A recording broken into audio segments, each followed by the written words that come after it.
Welcome to Raw TV, Real and Willing Television. I'm Rebecca Vargas. And I'm Michael Steiner. Tonight we have with us Dr. Richard Harris, who's a professor here at Southeastern. In addition to teaching, he's also an author, a speaker, a pastor, and a civil rights activist.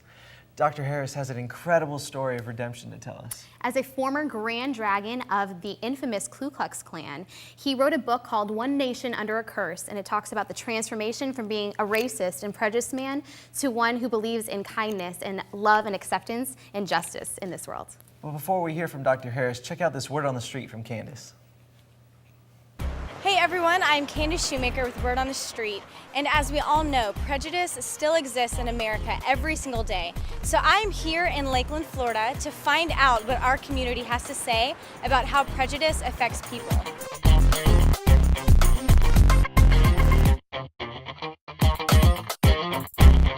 Glenn, have you ever experienced prejudice?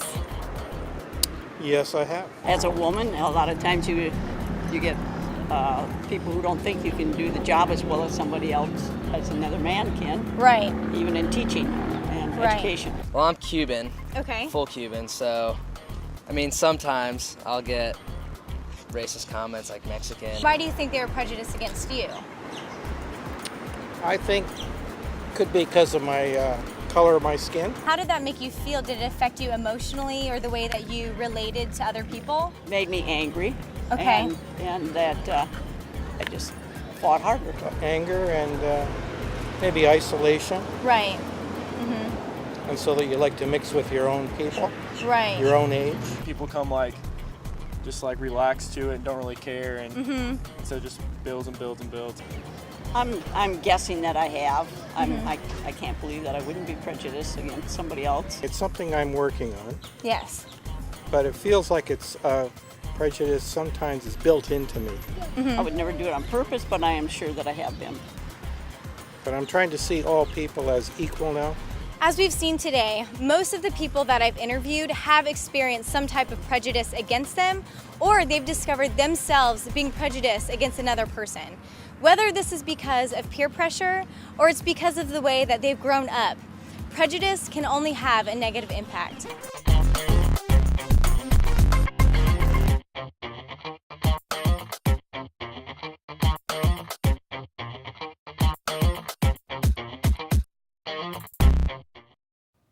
Welcome back to the set. We're here with Dr. Richard Harris. Thank you so much for joining us. Well, thank you for inviting me. It's good to be here. Yes, of course. So, Doctor, tell us what it's like growing up. Tell us about how all that led to your prejudice and all the stuff that led you into the Ku Klux Klan. When I was growing up, I was the one the schoolyard bullies always picked on. It's hard to look at me now and imagine me as being the skinny little runt that I was. But I was the one that was always getting beat up and that kind of thing. And so I grew up very angry. I was very bitter. I was just angry at the world, and I vowed that someday, somehow, I was going to have power and I was going to get back at people. Yeah. That was what I wanted. And actually what happened was that when I went from elementary school into middle school, desegregation happened to my school. Up until that time, it had been an all-white school. I honestly don't ever remember having seen a minority person of Hispanic, black, never in my life up until the time that I was going into middle school and desegregation happened. Now my school was integrated. So now there were actually blacks and a few Hispanics. We were still mostly white. But now I was seeing that these people were displaced because they were in my school, so they were from the other end of town and they were being bussed in, and I could see that these people were these people were people that I could pick on now, and that's Right. how I looked at them. Yeah. There's someone because it was my school, this was my neighborhood, and now they're out of place, and so that's how I looked at it. It was us versus them. And that's how I looked at it, so I started picking on them. And I developed racial prejudice because of it. Wow, okay. So then where did it start that you were deciding to go into the Ku Klux Klan? Where did you hear about it? And how did you start the process of getting yourself involved? Well, all during middle school, I was so interested in the Ku Klux Klan. I did speeches on the Klan. I had found out that my great-grandfather had been a member of the Ku Klux Klan back in the 1920s when it was at its heyday. And in Indiana was a very, very strong Klan state, and that's where I was growing up in. And so I was interested in it because of my heritage. And then with the racial prejudice coming in and the busing and the integration, then that just all kind of worked together, and I became known. My 8th grade yearbook actually has someone signing to Richard Harris, the KKK Grand Dragon, in 8th grade. I never dreamed I would ever meet a Klansman. I mean, how do you find a Klansman? You don't look them up in the Yellow Pages. So I didn't think I would ever even meet someone like that, but I was known as very racially prejudiced, and people actually called me the KKK man. It wasn't until I was 16 years old that I actually ran into the Ku Klux Klan. But what I didn't know is that all during those years when I was in middle school, there were Klan teachers in the school, Klan members who were teachers in my school, and they were watching and they were listening and they were keeping track of me. They also were keeping track of me because of my great-grandfather. My great-grandfather had been in the Klan, and they were watching our family to see if the racism would pass down from generation to generation. And so they were actually watching me. I didn't know it, and they set everything up so that I would meet a girl who was related to a high-ranking Klansman, and because of that, I would be able to be drawn into the organization. Wow. So tell us about your rise to leadership from that. How you talk about becoming a Grand Dragon later in your life. How did that all unfold as you became more and more involved with the Klan? Well, I joined the organization when I was 16 years old, and of course I didn't know, I didn't think about it, but I was given an office. I was made a county officer immediately, and then soon a state officer. And by the time I was 18, I was the Grand Dragon of Indiana. They had been watching me, and because I enjoyed public speaking, and because I did a good job up on the platform, they were watching me, and that's who they were looking for as the leader of the Klan. I was Grand Dragon of Indiana during the same time period that David Dukes was Grand Dragon of Louisiana. He was young, he was sharp, he wore suits and ties, and he was able to speak well and intelligent. He was college educated, and they were saying he's doing so well with the new persona of the Klan. You know, not the redneck, ignorant, but he's really presenting us well to the public, and that's what Indiana. They said if he can do it in Louisiana, we'll get Harris to do it in Indiana. Wow. So can you tell us about the initiation process in your book, One Nation Under a Curse, which is right here? It's about his story. You had this crazy introduction that told you about the initiation process and what goes down in that, in the living room of this place where everyone was huddled together. So can you tell us a little bit about that? Right. They blindfolded me when it was time for me to be initiated into the Klan. They blindfolded me and they took me to a secret location. I went in, and actually it was a home, but it was packed full of Klansmen and Klan ladies in their robes and hoods and masks. There was probably 100 or so of them packed into this house.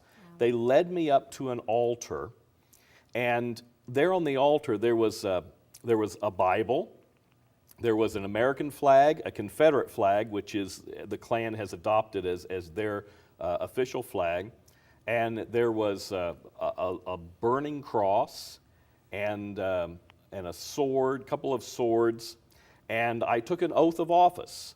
And I took that oath, and I pledged allegiance to America. I pledged allegiance to the white race. It was a very lengthy oath that I took. I thought, well, this is not so bad. Yeah. Then someone came up behind me and grabbed my wrist and held it up. The man in front of me took a large hunting knife, and he had been warming it in the flames of the cross. And I remember thinking, I wonder what he's going to do with that. And they raised my arm up and held it, and he came down and slashed open the top of my wrist. They turned my wrist over, and I was draining my blood into one of the silver bowls on this big altar. And finally, they bandaged it up. They put a quill pen in my hand, and I had to stick it into my blood. I had to sign my name on the oath that he had just made me take. He rolled up the scroll, and he burned it there in the flames. And I had just joined the Ku Klux Klan. I was 16 years old. Wow, that's Crazy story. It really is. So that's one of the rituals, the initiation ritual. Can you tell us more about like what it's like in the Klan and how they operate and little things about that?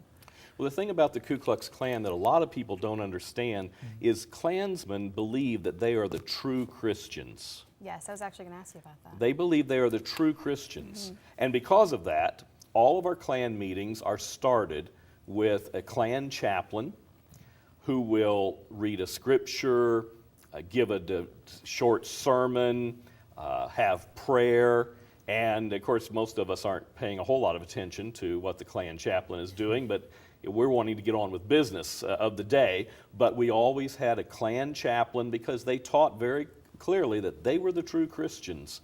And so everything, all the meetings and rituals were very religious and based on their view of the scriptures and the Bible.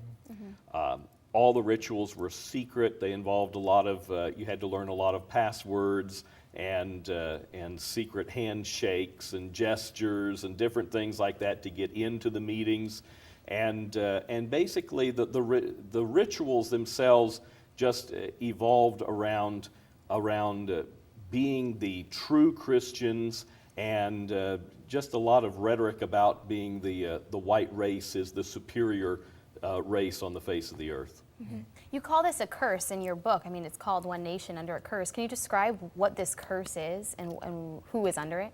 The Klan taught, and I think they got this part right. They got a lot wrong, but I think they got this part right. They taught that racism was a curse that was passed down through the generations, especially in this country, because this country was founded on freedom of religion, which sounds like a good idea, and in most cases it is. However, that same freedom of religion also included the idea that some religions, and Christianity was one of them, some Christians taught that it was all right to own slaves when this country was founded. And so this country was based on slavery as one of the key elements. A lot of people left Europe in countries where slavery was being abolished and came to America because slavery was allowed in some parts of America, and they knew that they could make a lot of money. And so it was a greed factor. And the Klan taught that this racism, this curse that came on the country was actually passed down generation after generation after generation. I believe that it's a real curse, and some people will argue and say, well, no, it's not a real curse, but regardless, we do know that racism is learned, it is passed down from generation to generation. And so even today, you think about, we've gone through a civil war, we've gone through the civil rights movement 100 years later, and we still have racial problems in this nation. What are the misconceptions that people have? Because I know that all I know about it is just what I learned in history books. These guys in robes that go around destroying churches and places where there are different races. So what are those misconceptions that we don't really realize?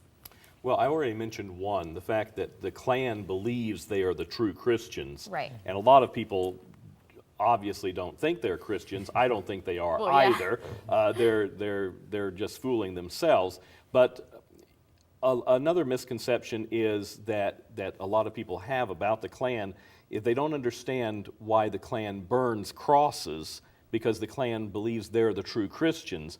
And I had one incident where I accidentally, while I was a Klansman, used the term burning crosses. That's a no-no. It almost got my head blown off because you never say that in the Klan. The Klan tells that they do not burn crosses, they light crosses, they illuminate the cross. It's not something to desecrate the cross, because they believe that they really are the true Christians. They're just trying to illuminate it so that everyone will see the cross and see what great Christians they are.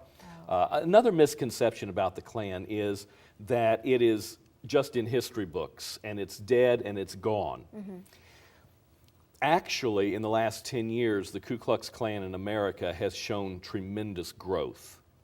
And especially since President Obama has taken over the White House, Klan membership is just exploding, according to some of the organizations that try their best to keep track of these numbers. Because with a black president, they've got a great recruiting tool. Everything that goes wrong in this country, they can say, well, look, see, it's because we have a black man as the president and the White House, and we're the only group in America that's really fighting against this, and so you need to join us. And so it's been a great recruiting tool for them. Another thing that people don't understand about racism and the whole white supremacy movement is a lot of times you'll see numbers and you'll see that so many they believe are part of the Ku Klux Klan, so many are part of perhaps the neo-Nazis, some are the Aryan Brotherhood, some are white supremacist skinheads, white supremacist militias, and they'll scatter them all out. What most people don't understand is that there's no law in this country that says you can't belong to more than one hate group at a time. Almost every neo-Nazi, every skinhead, every Aryan Brotherhood, they all got Klan robes hanging in their closets. The Klan is kind of the grandfather of them all, and so they all are pretty much members of the Klan, and then they join these other groups that they like to, that they enjoy also. So there's a lot of misconceptions, but probably the worst misconception is the idea that this is all just in the past and it's all history, because they don't understand that there are a lot of secret members of the Ku Klux Klan still alive and well today, and people are joining it, and people are wanting to unite with these white supremacist movements, because racial prejudice has not been deleted from our society. It's really eye-opening. Yeah, well, all this thing is so entrenching and deepening, and it's deep stuff. How did you get out of it? Like, when were your eyes open to all these lies and stuff like that have blinded so many people? I was 16 when I joined the Klan. By the age of 18, I was the second youngest Grand Dragon in the United States, and I was running the entire state of Indiana. And as I mentioned, Indiana is the largest Klan state north of the Mason-Dixon line. So actually, I had the largest underground terrorist organization in the entire Midwest in the 1970s. I was Grand Dragon for a couple of years. I was 20 years old, and one of my 4 bodyguards who protected me, one of them had put a hit out on me. If you think of what Hollywood portrays the mafia like, the mob, that is exactly the way the Klan operates, exactly. And if you want to move up in the mob or in the Ku Klux Klan, there's only so many leadership positions. So someone has to go out of leadership for you to move up the ladder. One of my 4 bodyguards had put a hit out on me to have me killed. And he was just going to not protect me, and the whole thing, it was going to go down as if someone else had killed me and he just wasn't able to protect me. So with me out of the way, that would free up one position. He could hopefully move up in the... So I had heard this, and I was 20 years old, and I thought, how am I going to get out of this? How can I prove that he's doing this? I knew I didn't have a lot of evidence, but I trusted the person who had tipped me off. So I decided what I really need is a national office. I needed a better office and more protection. So I called the Imperial Wizard, and he's the head of the entire nation. And I told him, I says, I'm ready for a national office. And he said, well, the only national office that we have coming open is the national chaplain for the Klan. And I said, well, I don't know anything about being a preacher. Well, he said, well, the guy we got in there now doesn't know a whole lot either. So he said, here's what I want you to do. He says, I want you to start reading the Bible and start putting some good sounding scripture verses in your public speeches that you make. He says, start sounding like a preacher and we'll make you into a preacher. I said, great, that sounds good to me. So I started reading the Bible that night. Now, I had never read the Bible myself, but I started reading the Bible. I know the Holy Spirit was guiding and directing me because I started reading the Gospel of John.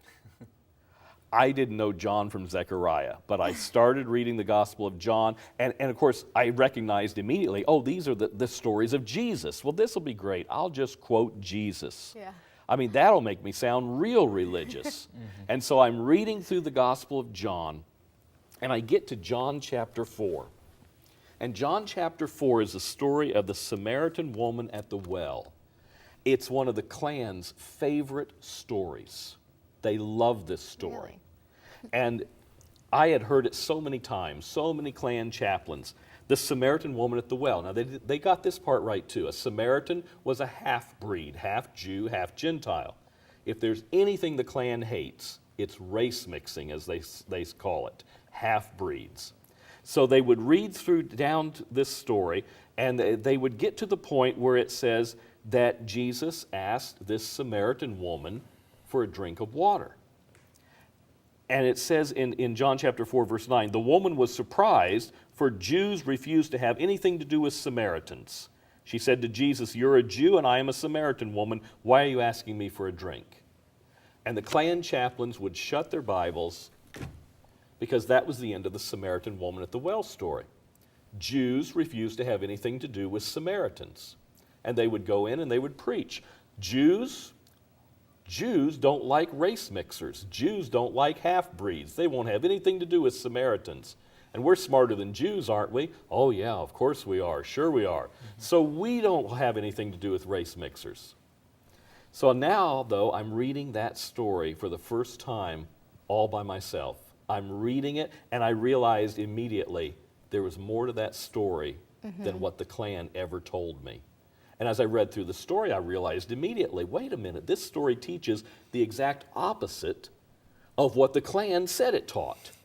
Because Jesus accepted this half-breed and accepted all her half-breed friends from the community, and they became believers in Jesus. I read the Gospel of John that entire night. I stayed up all night, read the whole Gospel of John, and just kept finding place after place, reading the Bible for myself, where they had lied to me and twisted the scriptures.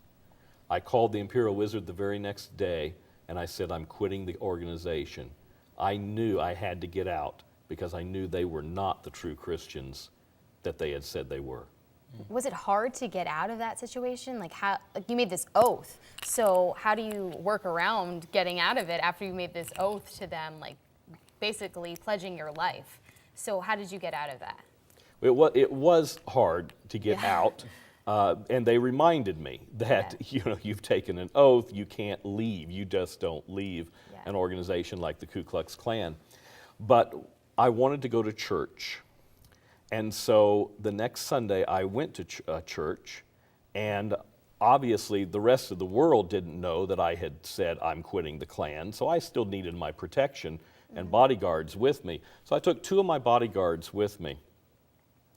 And by the time the church service was over, they both had left the Klan as well. And so we all left. So in one weekend, they'd lost a Grand Dragon and 2 security guards. The Imperial Wizard didn't know what to do. He was afraid, because I was a very popular Grand Dragon, he was afraid, how many more is this man going to pull away from the organization? So instead of having me killed, which would have been the normal thing to do, he decided, I don't want anybody around this guy. And so he put the order out that no one was to have anything to do with me, and anyone caught talking with me, communicating with me, or bothering me would come under severe punishment by him. Basically, that's what kept me alive, and obviously God had his hand in that whole thing. Yeah, definitely. Good. So when did you start writing your book about all this? Like, what prompted you to tell the world and really start fighting against all the racial and prejudice? Well, I never shied away from telling people and admitting that who I was in the Klan. I didn't mind that, but I didn't exactly go around telling anyone that, in volunteering that information.